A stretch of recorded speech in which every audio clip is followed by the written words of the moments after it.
Good morning everyone. आज हम लोग जो है प्रश्नावली 4.2 का सॉल्यूशन देखेंगे।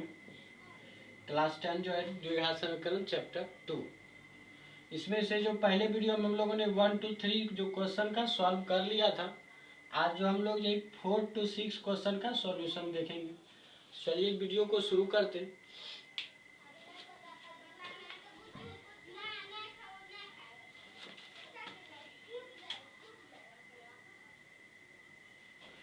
फोर नंबर क्वेश्चन देखिए। 4 नंबर जो क्वेश्चन कहा जा रहा है वह कहा जा रहा है दो ऐसे घनात्मक पूर्णांक ज्ञात कीजिए। दो ऐसे घनात्मक जो क्रमागत घनात्मक जो पूर्णांक है ज्ञात कीजिए जिनके पूर्णांकों का योग जो है वो 365 हो। कहा जा रहा है घनात्मक पूर्णांक। सबसे पहले धनात्मक जो क्रमागत है, पहले क्रमागत धनात्मक पूर्णांक क्रमागत। सबसे पहले क्रमागत को समझते हैं। क्रमागत जो होता है जैसे 3 के बाद जो 3 का जो क्रमागत होगा वो होगा 4 का जो क्रमागत होता है वो होता है 5 को जो क्रमागत होता है वो होता है 6। यदि हम इस काउंटिंग पर गौर करें तो 3 का जो क्रमागत है वो 3 से +1 अधिक है। फिर 4 का क्रमागत जो 5 है वो 4 से +1 अधिक है। फिर 5 जो 6 है वो भी 5 से जो है +1 अधिक है। तो 5 का क्रमागत जो 6 है। तो यहाँ जो क्रमागत है वो है +1। तो मान लीजिए यदि पहला पूर्णांक x है तो इसका जो क्रमागत हो जाएगा वो हो जाएगा x +1। x का क्रमागत जो पूर्णांक हो जाएगा वो x +1। अब धनात्मक धनात्मक कहने का मतलब इसका जो मान है वो प्लस में है, माइनस में नहीं। तो चलते अब प्रश्न के हल पर। सबसे पहले जो हम भाषा लिखेंगे, सबसे पहले लिखेंगे माना कि पहला जो पूर्णांक x तो क्रमागत धनात्मक पूर्णांक। तो धनात्मक लिखेंगे, धनात्मक तो क्रमागत धनात्मक पूर्णांक। तो क्रमागत धनात्मक पूर्णांक इज इक्वल टू x + 1। अब प्रश्नानुसार जो कहा जा रहा है, वो कह रहा है दोनों धनात्मक संख्या का जो वर्गों का योग है वो 365। तो इसका वर्ग जो है x², फिर इसका जो वर्ग है x +1 का whole square is equal to कहा जा रहा है 365 है। अब इसका हम सॉल्यूशन लेते हैं। x² को तो x² रखेंगे। अब ये है a + b का होल स्क्वायर पे बैठा हो। तो अब जो इनको तोड़ेंगे a + b का होल स्क्वायर,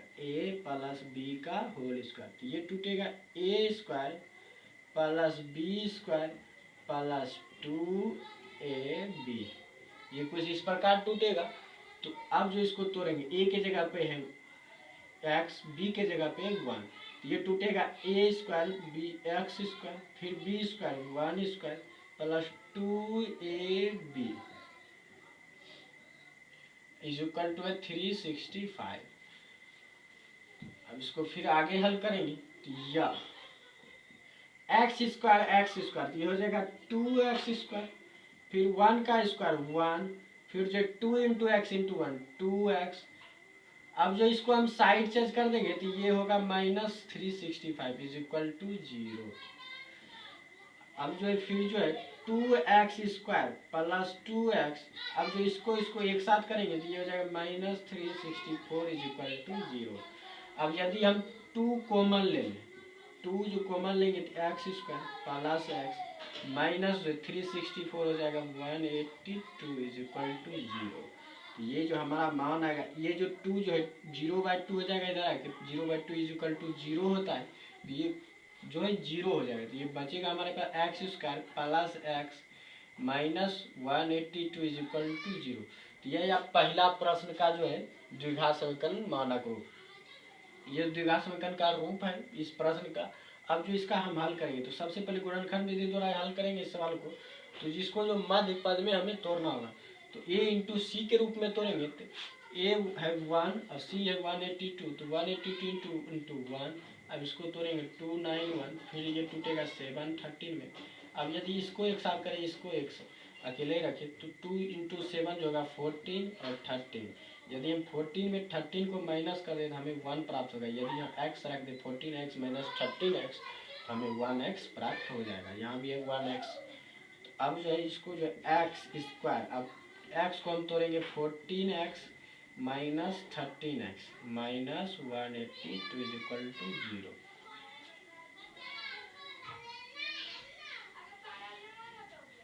अब जो है एक्स स्क्वायर, सॉरी यहाँ पर जो अब x कॉमन आ रहा है तो हम x कॉमन ले लेंगे। x कॉमन लेंगे तो x इधर बचेगा, फिर x एक x तो कॉमन ले लिया तो एक x बचेगा, फिर यहाँ बचेगा 14 क्योंकि x हमने कॉमन ले लिया। यहाँ x प्लस 14, यहाँ प्लस है यहाँ लेकिन दोनों जगह माइनस है तो हम जो माइनस को कॉमन ले लेंगे तो माइनस को कॉमन लेने पर जो चिन्ह बदल जाता है तो यहाँ प्लस हो जाएगा। यहाँ सबसे पहले तो हम माइनस कॉमन लेंगे, उसके बाद हम 13 कॉमन लेंगे। यहाँ बचेगा x माइनस 182 में 13 कॉमन लेने पर यहाँ बचेगा प्लस 14। यहाँ पर जो माइनस कॉमन ले लिया तो यहाँ 4 प्लस बचेगा। अब जो इक्वल टू हो गया 0।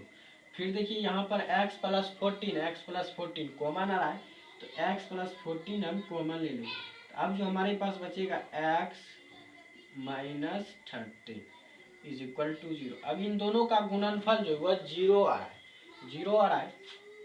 तो एक बारी बारी से जो हम लोग इसको 0 करके देखेंगे कौन सा उत्तर सुटेबल है।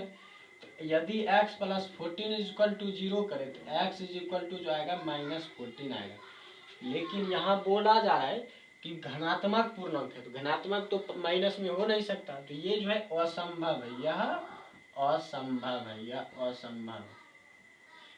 असंभव है क्योंकि पूर्णांक जो है धनात्मक है, क्योंकि जो है पूर्णांक धनात्मक है, क्योंकि पूर्णांक धनात्मक है।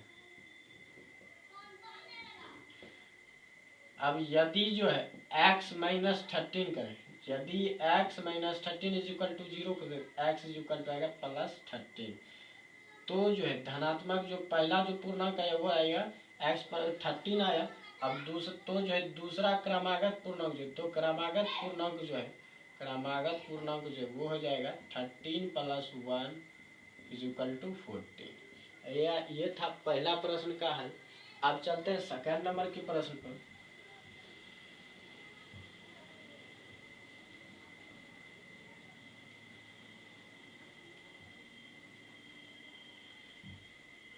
अब जो है सेकंड नंबर प्रश्न कहा जा रहा है, एक समकोण त्रिभुज की ऊंचाई इसके आधार से 7 सेंटीमीटर कम है तो पूछा जा रहा है दो भुजाएं ज्ञात कीजिए यदि कर्ण जो है 13 सेंटीमीटर हो। कहा जा रहा है एक समकोण त्रिभुज है, उसकी जो आधार है, उसका जो आधार है, ये जो आधार है, ये आधार जो है इससे ये आधार जो है उसकी ऊंचाई से जो है 7 अधिक है और ऊंचाई जो है समकोण त्रिभुज का जो ऊंचाई वो 7 सेंटीमीटर कम है आधार से। यदि हम इसको x मान लेते ये हो जाएगा x माइनस 7 क्योंकि आधार से 7 सेंटीमीटर कम है ऊंचाई। तो चलते हैं अब प्रश्न पर। तो अब माना कि समकोण त्रिभुज का आधार जो होगा वो होगा x। तो प्रश्नानुसार जो है समकोण त्रिभुज का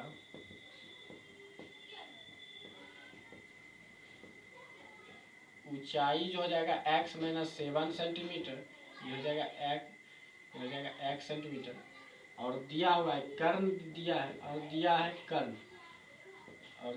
कर्ण इज इक्वल टू 13 सेंटीमीटर। अब जो है हम एक 9th क्लास में जो हम लोगों ने पढ़ा था पाइथागोरस प्रमेय, समकोण त्रिभुज में एक होता है पाइथागोरस प्रमेय, तो अब जो हम उसका यूज करेंगे। तो अब जो है पाइथागोरस प्रमेय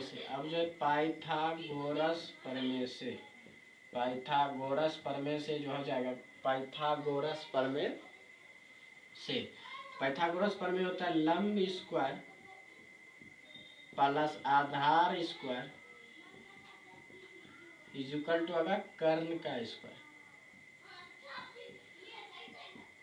तो लंब जो दिया हुआ है वो दिया हुआ है ऊंचाई, लंब मतलब ऊंचाई, तो x माइनस 7 का होल स्क्वायर प्लस आधार दिया हुआ x तो x का स्क्वायर, कर्ण दिया हुआ 13 तो 13 का स्क्वायर। अब जो इसका सॉल्यूशन करिए, ये है ए माइनस बी का होल स्क्वायर, बैठा हुआ है ये ए माइनस बी के होल स्क्वायर की तरह है, तो ये आएगा A square plus B square minus 2ab। हम इसको तोड़ेंगे,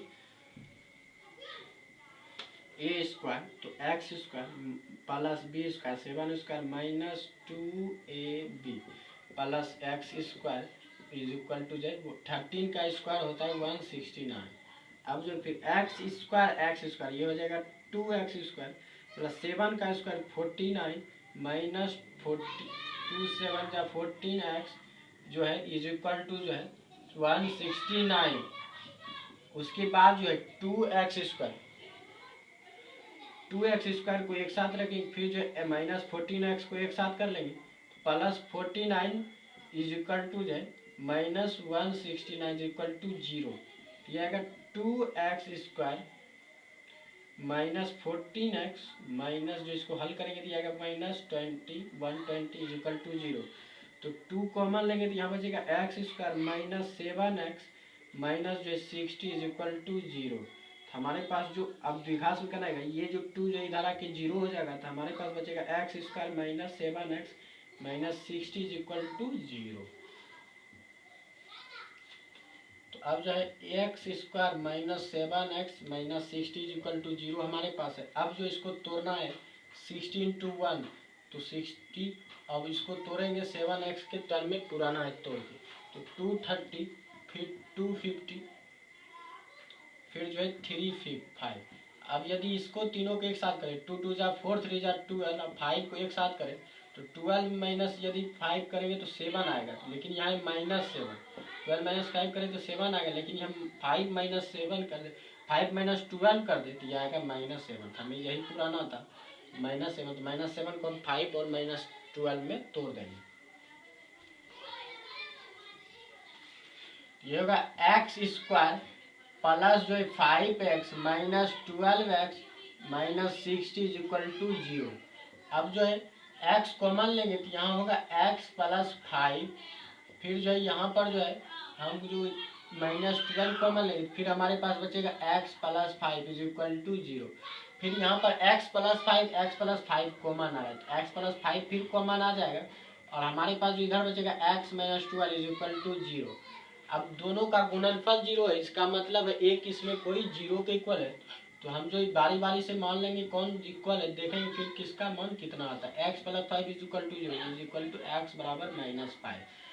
चूंकि त्रिभुज की ऊंचाई आधार लंब कुछ भी जो है माइनस में नहीं होता है, तो यह असंभव है, यह जो है असंभव है, यह असंभव है। फिर जो है यदि हम माने x minus 12 is equal to 0, तो x का मान जाएगा वो 12 आएगा, तो आधार आधार जो हमारे पास आया वो आया x सेंटीमीटर, सॉरी 12 सेंटीमीटर। अब जो है फिर जो है तो जो है ऊंचाई इज इक्वल टू हो जाएगा x minus 7 is equal to 12 minus 7 is equal to 5 centimetre. ये था 5 नंबर क्वेश्चन। अब चलते हैं 6 नंबर क्वेश्चन पे।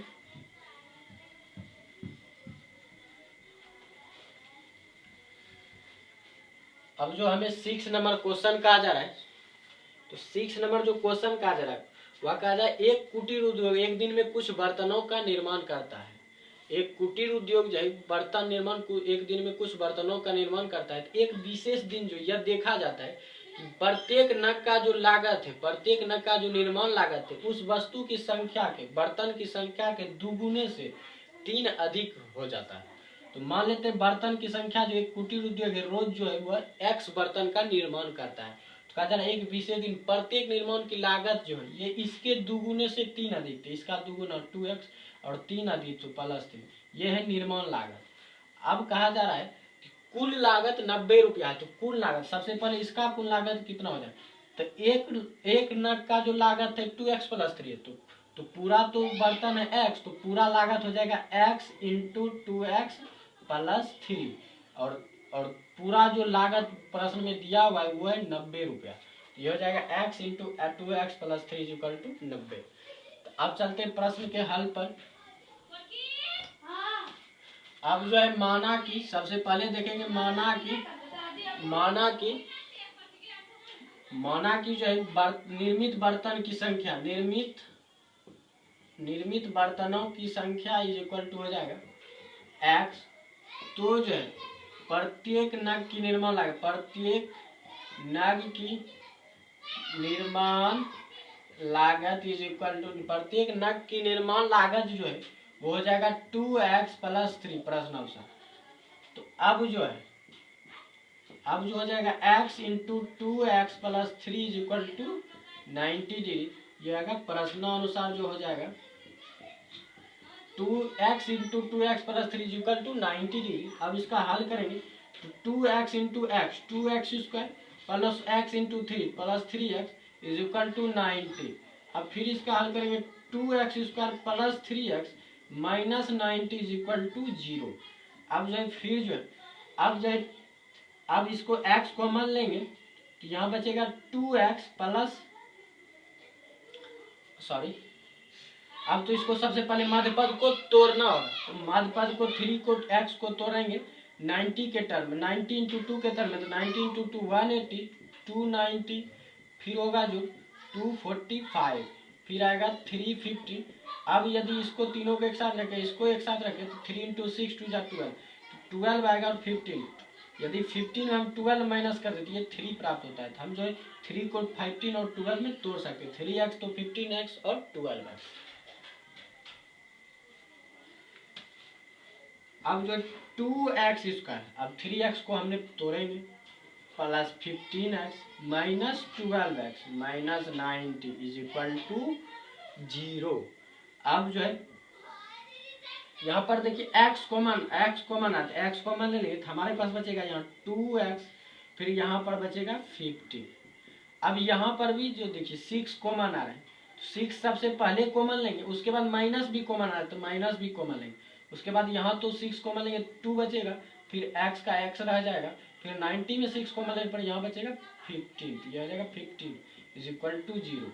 फिर देखिए 2x plus 15, 2x plus 15, 2x plus 15 into x minus 6, x बचा फिर माइनस 6 बचा इज इक्वल टू 0।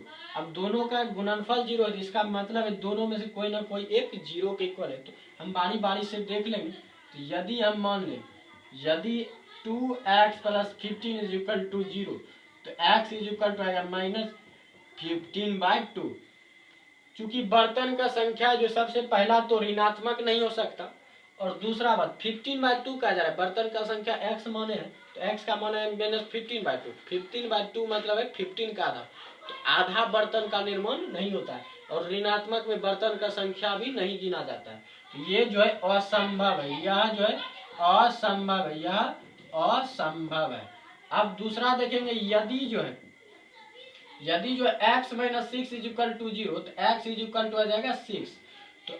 तो यहाँ जो निर्मित बर्तनों की संख्या है वो 6 है, तो निर्माण लागत जो है प्रत्येक नग की निर्माण लागत जो हो जाएगा वो हो जाएगा 2x plus 3 is equal to 2 into 6 plus 3 is equal to 12 plus 3 is equal to 15 रुपया। तो ये था निर्माण लागत। तो अब जो है अगले वीडियो में जो हम लोग जो है द्विघात समीकरण का जो है पूर्ण वर्ग हल विधि द्वारा, इसका जो द्विघात समीकरण का पूर्ण वर्ग विधि द्वारा हल करेंगे।